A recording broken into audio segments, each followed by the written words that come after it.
Thanks a lot, Mark. Thanks for everyone showing up. Mark started with some quotes, so I'm going to start with one. Mark Antony. Friends, miners, investors, lend me your ears. So my dad contacted me, my biggest fan, big investor of our company. And he said, son, you go off tangent a little bit, take notes. So I'm taking notes here. And the reason why I brought him up wasn't just to talk about him on a recorded session, was a big part of our story is family. And I will touch on that. So American Eagle Gold, what are we? A copper gold porphyry project. It's Canada's most exciting porphyry discovery. I was making this presentation this morning and I said, you know, anyone could make outlandish comments. Let's start with facts. So let's look at next. This is a fact. 302 meters, 1.09% copper equivalent, starting from 98 meters in BC. That's a fact. Forward-looking statements.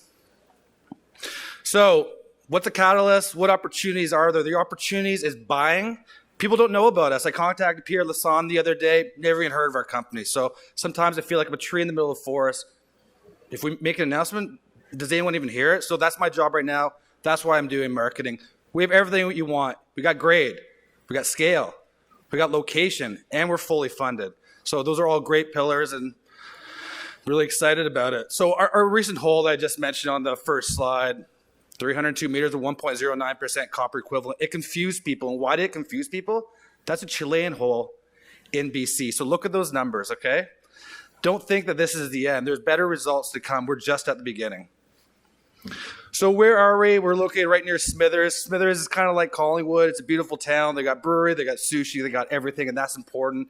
Lower OPEX, lower CAPEX, access all year round. They were mining there years before they ever mined at Red Chris. People just forgot about it. But it doesn't have the Golden Triangle's challenges with infrastructure. That is key. It's like real estate. Location, location, location. So history, I'm going to go back to family. So this project was bird dogged by a geologist named Gary Artmont. He happened to be my uncle. And he said, you got to get this project. He worked at Grasberg. He did the original map. And he said, this is the second best target I've ever seen.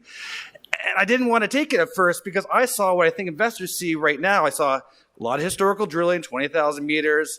It just didn't make sense. 6 different companies.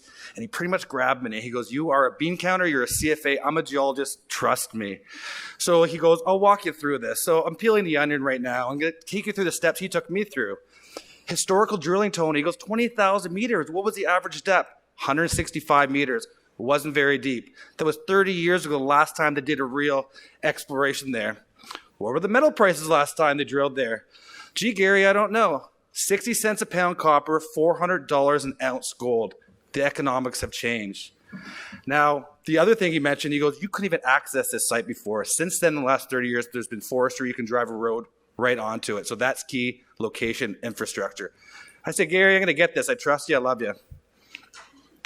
So our 2022 drilling, we wanted to get to a deep porphyry as fast as we could. So we drilled along really narrow fence.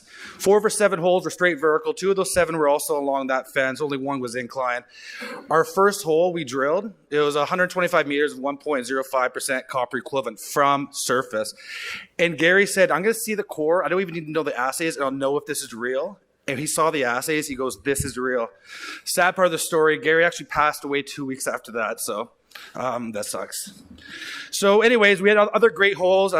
2202, 2204. We were really onto something. Where we were drilling wasn't close to where other people were historically drilling. So we knew we had something big. We knew we had scale, but the market still hadn't recognized it. And tech came in there. They recognized it. They spent 6 months in our data room and they invested in us. So that allowed us to drill in 2023. Now, what we did in 2023, we wanted to do a layup hole. We wanted to drill, somewhat close to 2201, but we hit copper and gold right off the top. And we didn't drill a 200-meter hole. We drilled a 900-meter hole. It was 775 meters of 0.5% copper equivalent. And we said, gee golly, this thing is big. It's at surface. And that south zone that we thought was going to be a starter pit, that might just be a huge pit on his own. So we drilled a lot more drill holes in this south zone. We also drilled in the north zone. And what we started to realize is maybe these aren't 2 different zones. Maybe they connect. And that 2317, that was kind of nail in the coffin to make people realize we really do have something. So everyone talks about 2317, but it's frustrating at times because we had other really great results. As you can see there, 8 of our 17 drill results were deemed high grade in BC. And those other drill holes we had, the lowest one was 800 meters of 0.2% copper equivalent. That's still mineable. It's still very good intercept. So it's early days, but we've been hitting on every single drill hole. And here's another quote. Napoleon always said he'd rather have a lucky army than a good army. We have both. So this is the south zone I'm going to touch on. So 2317, it's hard to get an idea of scale because these are such big drill holes, but 2311 was 475 meters of over 0.6% copper equivalent, and we drilled 2317. It was like a southward scissor that started from the northwest, ended in the southeast, and why it was risky, there's always a fear with 2311 and 2308, you're drilling down a narrow vein, and we actually drilled across it, and what we found out, this wasn't a narrow corridor, it was actually a big envelope. And right now we have about 300 meters wide, 400 meters up and down, and about 120 meters across. And it's looking like a really high grade area that's still open in all directions. So these green little dots are kind of the holes that I just showed you in the previous slide.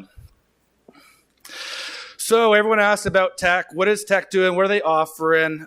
What do they want from you? They said we have one of the best geologists in the world, and Charlie Gregg, who is part of the GT Gold team. They said, we want you guys to be you. We operate, we build. But do us one little favor.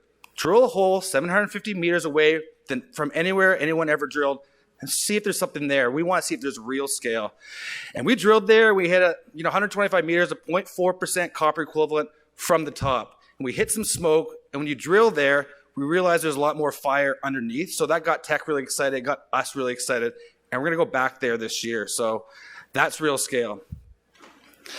So I'm going to show you this. This is IP Chargeability Shoulder. So where we drilled 2317, as you can see, it's going across this shoulder. So it's showing that our geophysics is actually lining up with our drilling. What people have to realize is this is symmetrical going over to the east where 2309 is. So I'm pretty confident, and our geos are confident, if we drill the same way 750 meters over to the east, we could probably hit similar mineralization. And this extends all the way north and south. So, what keeps me up at night? Investors always ask me that as well. What keeps me up at night? Not a whole lot, to be honest. But the big thing is, I want to make sure we hit all the blue sky. I want to make sure we hit all the blue sky before we get to a liquidity event. We still hit such a small little area. This is a phyllic halo. And the geophysics and the targets we have around that whole Babine porphyry stock is very similar than where we've drilled so far. So the likelihood is we want to unlock this blue sky and see this thing wraps around, and that's a big potential deposit. 2024 drill program, I want to remind people, we are fully funded. Teck invested us not once, not twice, 3 times last year. And they really believe in our project and they believe in our team. So we're doing a minimum of 10,000 meter drill program. What we're going to do, we're going to do a systematic, disciplined approach, drilling north to south on a grid. We want to prove up the scale. We also want to fall into this high grade zone and connect the south to the north. We also want to step out east towards 2309. Cap structure, 109 million shares outstanding. Market cap's 45 million. We have 5 million in cash. 4 million of that is earmarked to spend this year. So we're very excited.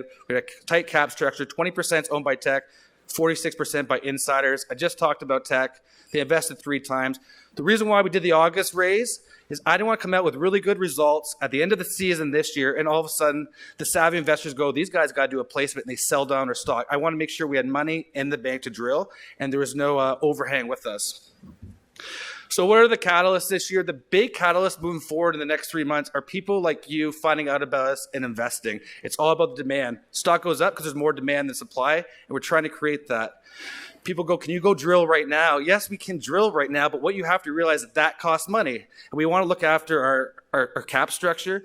Every single drill hole that you drill is about $350,000. It's the price of a Lamborghini. So we want to make sure our geologists spend the time, do the science to maximize the potential of our results. And before you know it's going to be May, the birds are going to be chirping, and American Eagle Gold is going to be drilling. So people have a lot of questions. I want to do some comparisons here. I don't think you know right now what these numbers represent, but they represent market caps. We're a $45 million company. Can you believe that based on the drilling that we've already had? $180 million, that's Hercules Silver. $2.8 billion, that's Filo. I'm not saying we're Filo, I'm not saying we're Hercules Silver, but I'm also not saying we're not. There's a lot of opportunity. There's a lot of opportunity for price discovery. And what I always like to tell investors is watch out below. So one of my favorite movies is The Empire Strikes Back. That is Lando Calrissian. That's poor Han Solo. He is frozen in carbonite.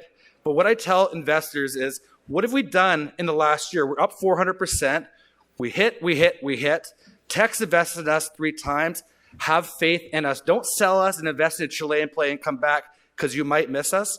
It's all about progression. A lot of these BC projects, they hit a great hole at the beginning and there's no progression afterwards. Our first drill hole last year, 900 meters of 0.37% copper equivalent. Our most recent one, 600 meters of 0.74. Have faith in us, hold on to us, buy us. Again, forward-looking statements. So that's American Eagle Gold. I'm Anthony Moreau. What I want you to do too, we have our core on display at Roundup. Go around, look at the other core in BC and come back to ours and check it out. I think it'll really turn a lot of heads. We're really excited for this year. We'll be drilling. We're excited. And again, our symbol is AE. We don't want to be that tree in the forest. We want you to be around.